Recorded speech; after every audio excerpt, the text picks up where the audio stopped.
Geopolitics and global history can be understood in terms of nations and empires and countries and continents, but it also must be understood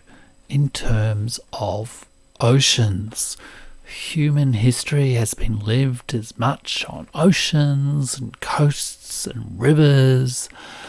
and seas, on water as much as land.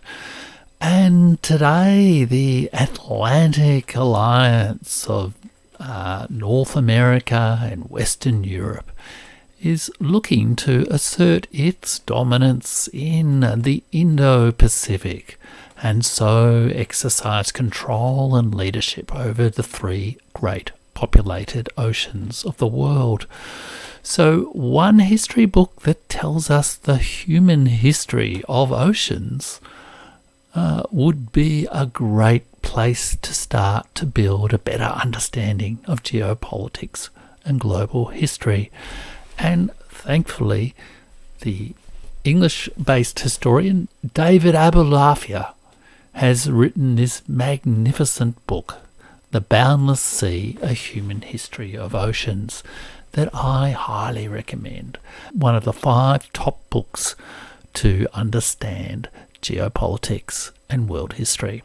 And it's not just me who recommends it. Peter Frankopan, the professor of history at Oxford University, author of The Silk Roads and the New Silk Roads, describes it as breathtaking, a tour de force, a magisterial achievement, and that it truly is. Reading Abulafia, you will get a comprehensive story of how people have peopled the oceans, some of the curious forgotten histories of great cities and great trading nations and empires that have inhabited all the 3 major populated oceans of the world, and how the world has slowly grown smaller, how these 3 separate oceans first joined in conversation and then became contained in one global grid. It is a long book, nearly 900 pages, but with 50 chapters, but you can break it down, and each of the chapters is a brilliant, entertaining story about a different part of the world and a different facet of the human history of oceans. Broadly, the book is structured into 3 parts. First of all, Abulafia tells the story of the 3 populated oceans of the Indian, the Pacific, and the Atlantic as oceans alone. The oldest being the Pacific, and the extraordinary stories of the Polynesian navigation and peopling of the Pacific, navigational skills not seen perhaps until the 18th century from Western Europe. And the Indian Ocean, the great trading world of the era from thousands BC to the Western European breakout to the rest of the world in the 1490s. And then the Atlantic Ocean, cold, dark, difficult to navigate, and somewhat inhospitable, but around its edges forming a remarkable story of spread of different cultures. Then in the second major part of the book, he describes the oceans in conversation, and this really describes the period from 1492, when Christopher Columbus sailed the ocean blue, and Vasco da Gama found the route from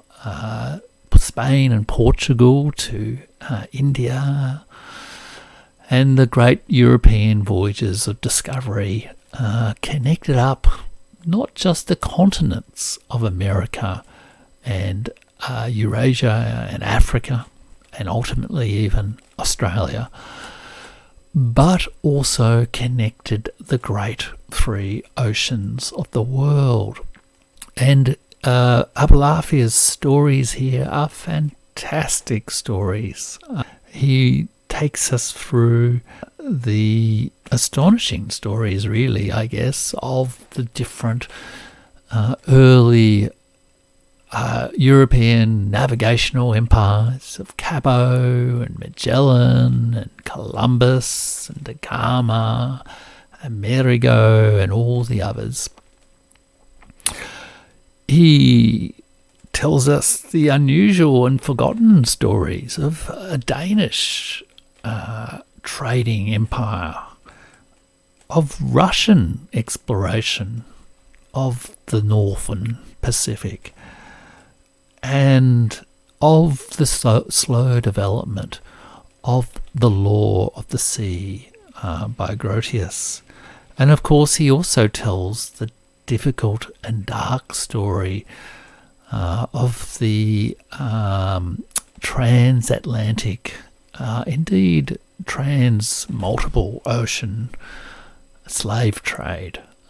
And then in his third large section, he tells the story of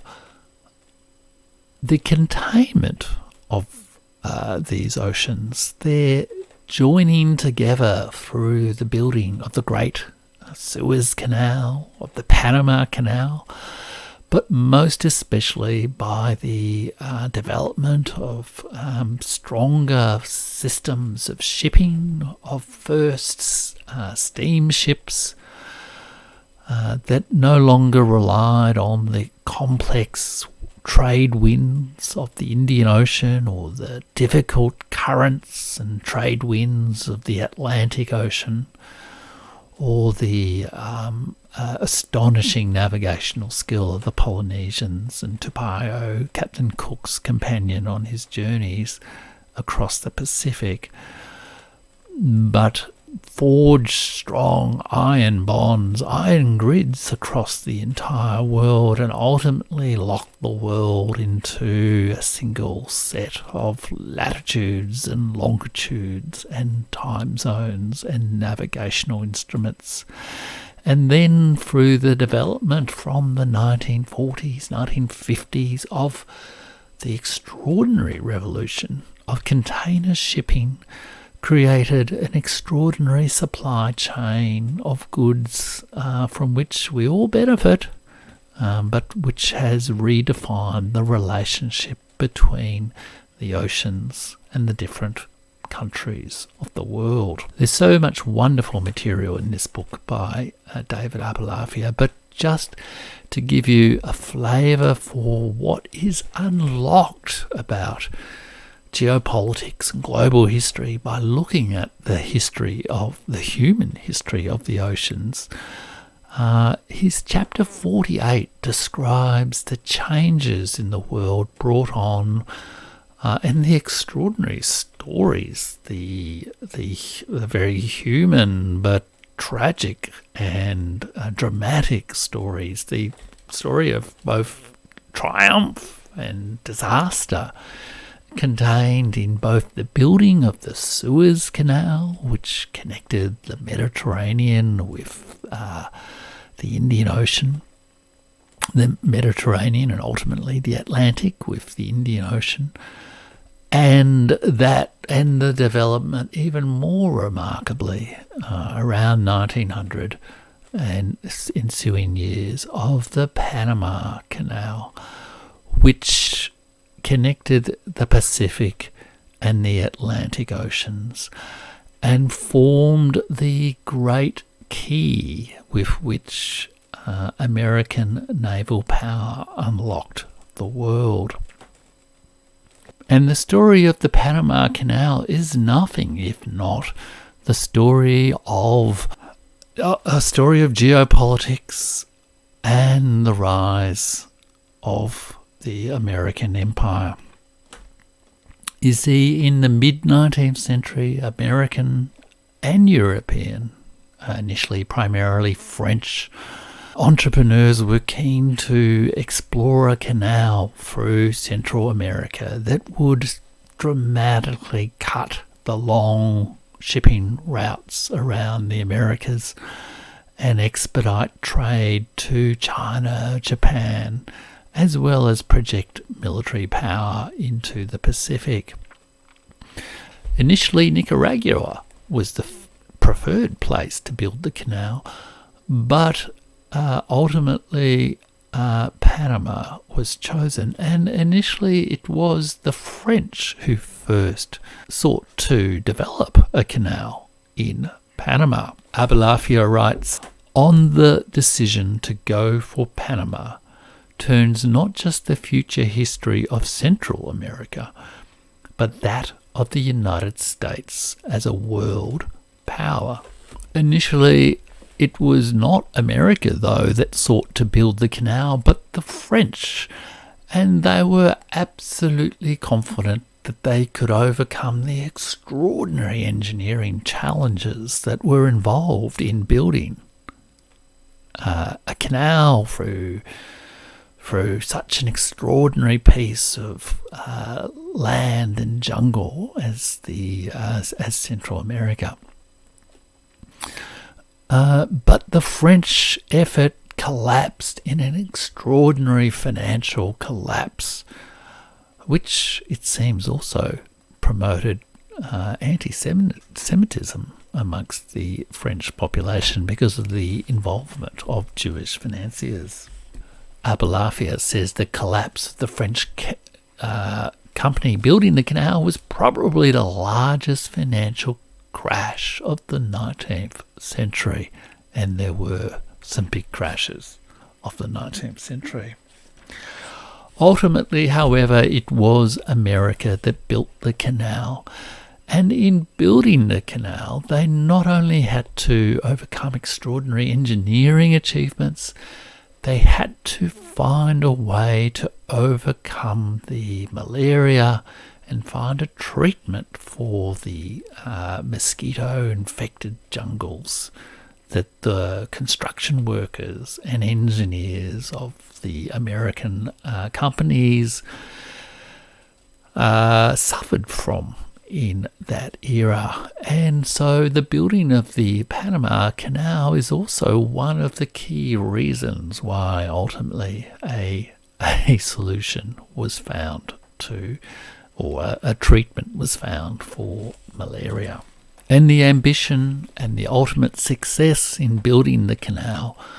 fed the ambitions and the power and the plans of America's first naval geostrategist, Admiral Mahan. His book, The Influence of Sea Power upon History, 1660 to 1783, was the first expression of a doctrine by the US for the projection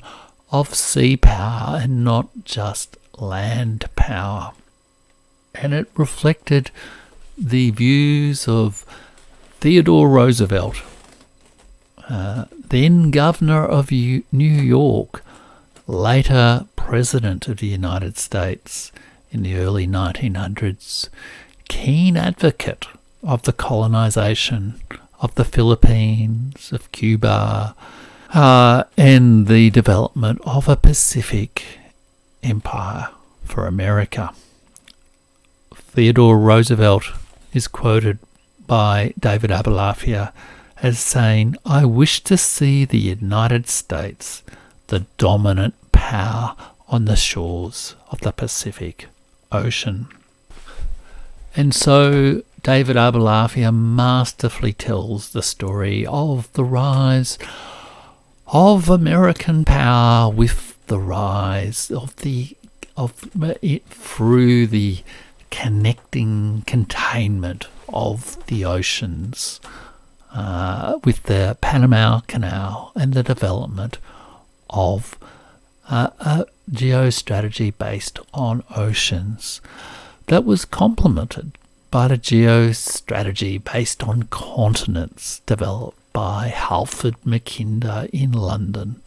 the one that advocated the control of the continent of Eurasia, the world island, to control the world. It's a masterful story, and he evokes towards the end a sense in which the story of the containment of the world through container shipping and the connections of the oceans and the new technologies of flight and mechanical sea power is now giving way to a different era, as yet to be defined era, but an era in which perhaps America and the Western world is not the global power. Towards the end of his book, David Abulafia describes the astonishingly large container shipping ports outside the large industrial and trading cities of China,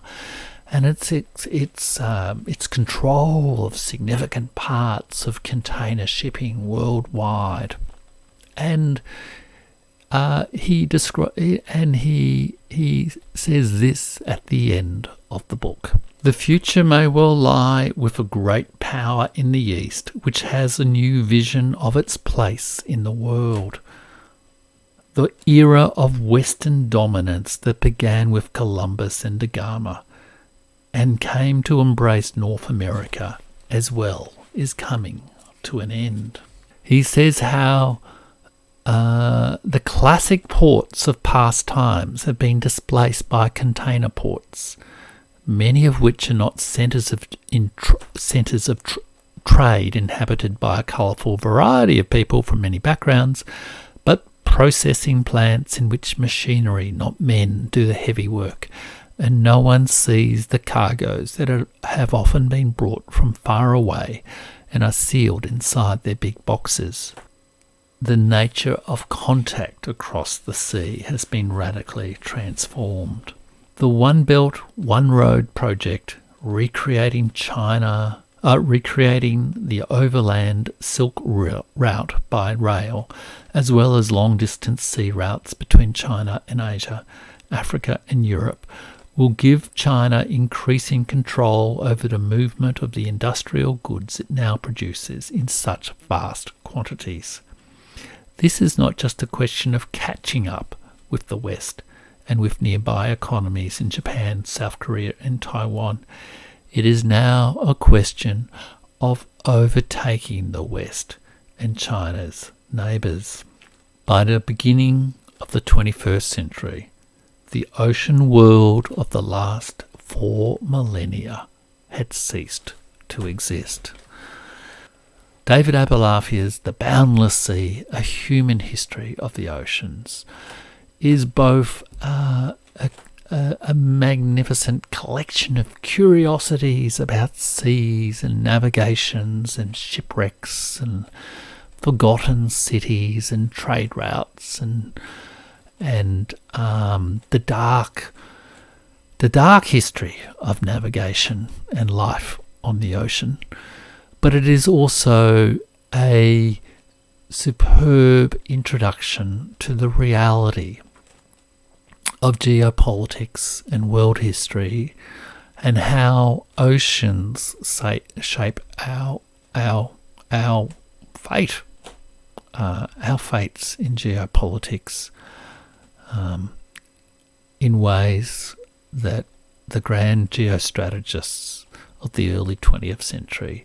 can barely even comprehend. And it is also a superb antidote to thinking that a concept like the Indo-Pacific is a coherent basis for foreign policy or geostrategy for America, for Australia, or for any of the countries of the West. We need to look at the deeper networks and the deeper human history of both the oceans and the continents of the world. I hope you've enjoyed this video. If you're interested in history, geopolitics and culture, do subscribe to the Burning Archive channel and check out some of my other videos on the complex different civilizations that have formed the world we're in today.